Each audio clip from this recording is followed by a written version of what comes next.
Hello there, Internet. It's me again, Will. So I want to talk to you about this pertains to Jared Leisek, the co-founder of Adventures with Purpose, but mainly about the people who have come into my comment section on the videos that I've done about Jared Leisek and the allegations and charges that he has outstanding in the state of Utah, and the deplorable nature of so many of these actual comments. I'm at a loss for words. And it's been about 50-50 men and women who have made these comments. I can understand some of the comments coming from a male chauvinistic pig, someone who really does not care about, the feelings of, a female or what emotions they may be going through, and what the victim, particularly in this case, is going through.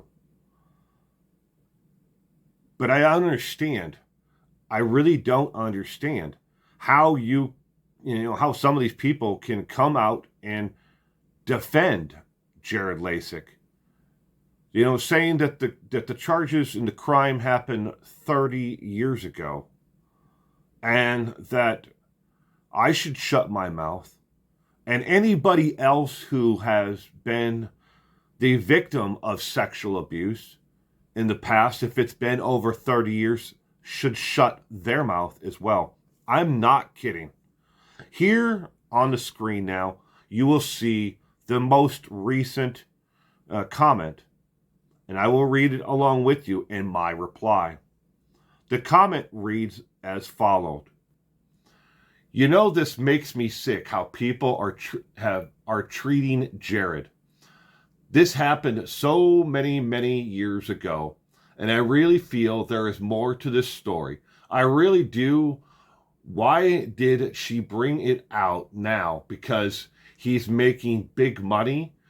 To me, there's more to this story. I feel when it comes out, people are going to wish they would have kept their mouths shut. And now my reply. I can see a male chauvinistic pig saying this, but another woman? Wow. Let's just for a second say this happened to you. You watched your family protect him. The church protect him. Society treats you like you're dirt, in quotes, because that's how the victim described how she felt by the family and how everybody in her community made her feel. Then when the last member of the family that could stop it finally dies, would you not want justice for what has happened to you? ?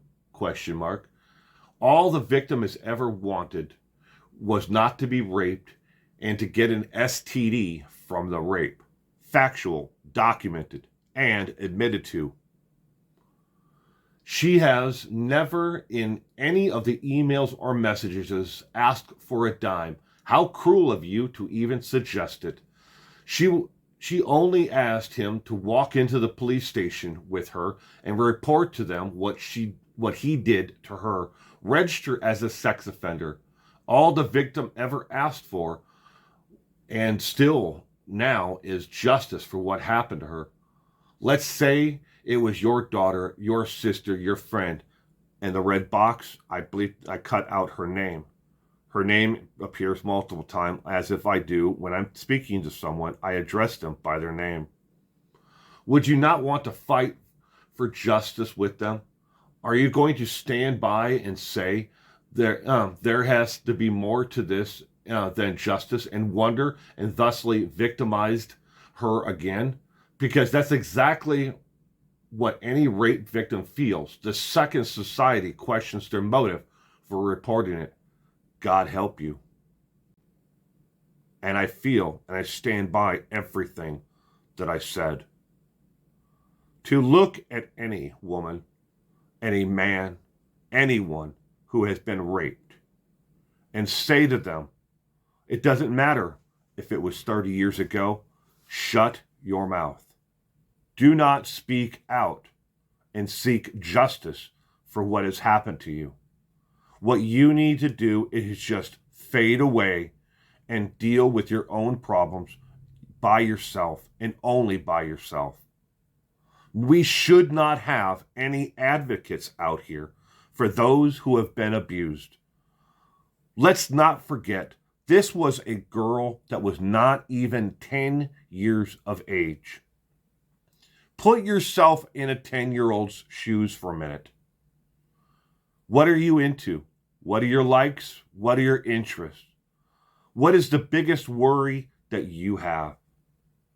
Maybe your biggest worry in life at the age of 10 is, I wonder if we're going to have dessert with dinner tonight.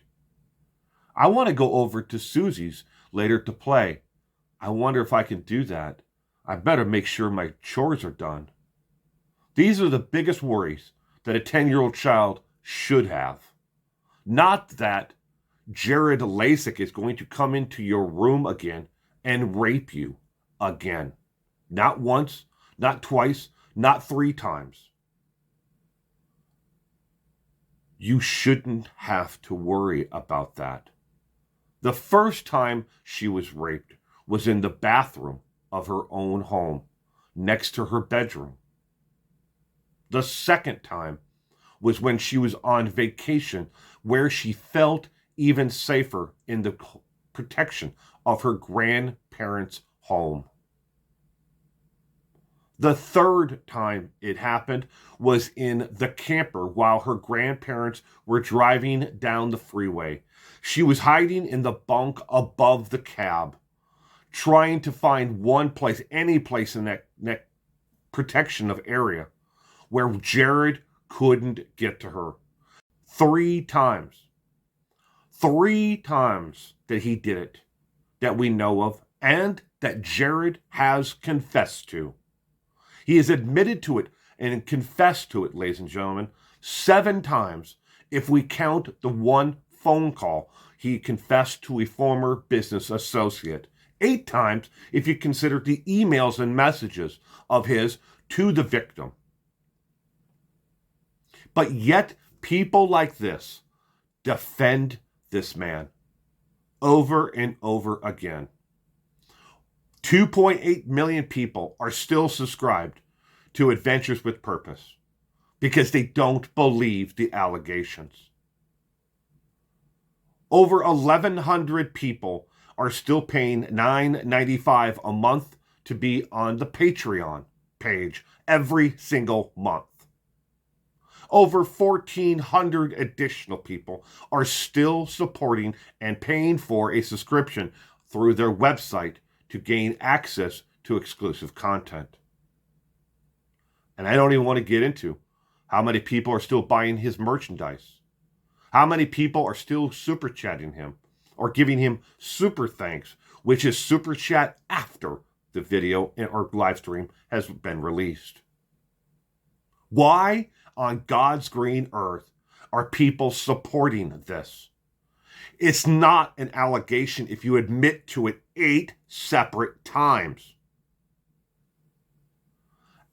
By victimizing this little girl again, because her emotional well-being stopped the day that he laid hands on her. Why are you defending him? When all of the facts come out, people will wish they kept their mouths shut? Is that really a point of view when the man is admitted to it 8 times? How many times must he confess to it before you think maybe, just maybe, he's guilty of what he has been alleged? You wonder why his sister came out and hasn't addressed every other possible scandal with property, businesses, bankruptcy. And she's only addressed 2 issues.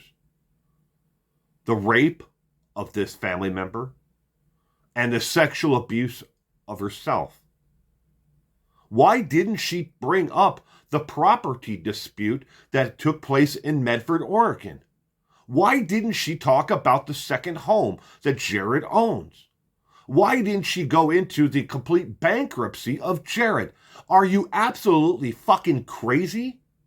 She was addressing what was asked to her. She wasn't asked anything else. She was asked if the allegations, if she knew if they were true. She addressed those questions.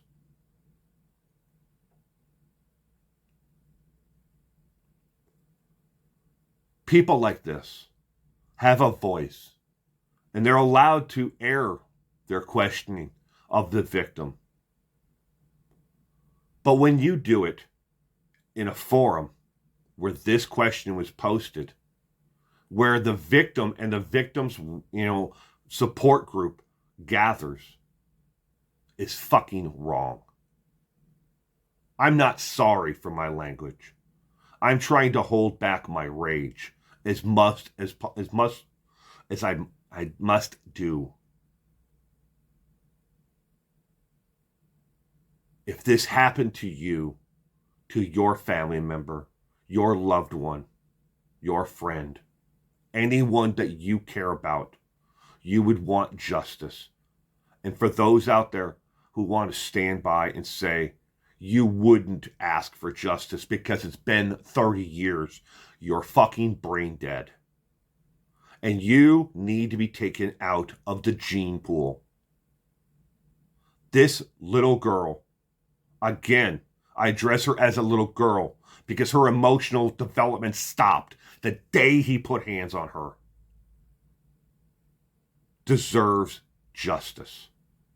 Like every child who didn't have an advocate there to support them, to protect them, deserves justice.